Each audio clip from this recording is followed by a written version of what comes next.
Nous sommes à la confluence de la Loire et de la Vienne, encore en Touraine et presque en Anjou. Depuis le plateau, au-dessus de Caen-Saint-Martin, un paysage de vallée remarquable se dévoile.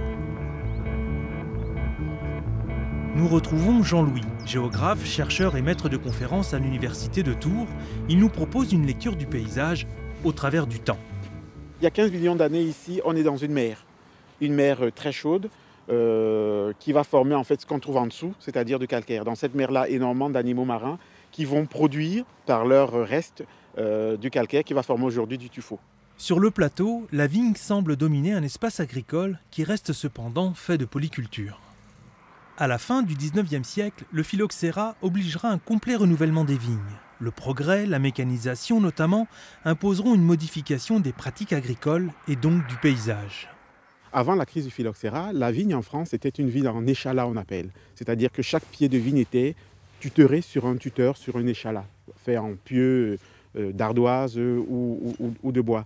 Et après le phylloxéra, avec l'évolution technologique, arrive le fil de fer qui palisse tout ça et qui entraîne la vigne comme on la voit aujourd'hui. Et donc le vignoble est né de cette période-là. Le vignoble qu'on voit aujourd'hui, c'est aussi un vignoble né des avancées technologiques, techniques, chimiques de la Première Guerre et surtout de la Deuxième Guerre mondiale.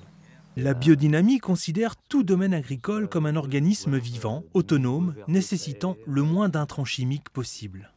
Quand on respecte le sol comme on le fait en bio et biodynamie, on participe à recréer un sol vivant, c'est l'objectif d'ailleurs, un sol dans lequel on va trouver presque 7 tonnes à l'hectare de vers de terre qui vont bosser pour nous nuit et jour, qui vont donc apporter tous les éléments nutritifs à la vigne sans qu'on ait besoin de le faire à leur place.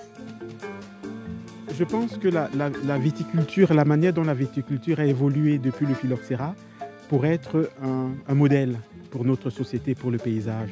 Le vigneron, c'est quelqu'un qui a su s'adapter aux différentes crises. Il y a eu le phylloxéra, il s'est adapté, il a créé un nouveau vignoble en phase avec les habitudes des années 20, des années 30, très phytosanitaires.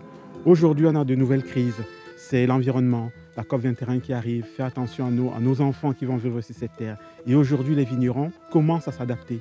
C'est le bio, c'est le biodynamie, et je pense que ça peut être un modèle pour l'ensemble de la société et donc pour le paysage.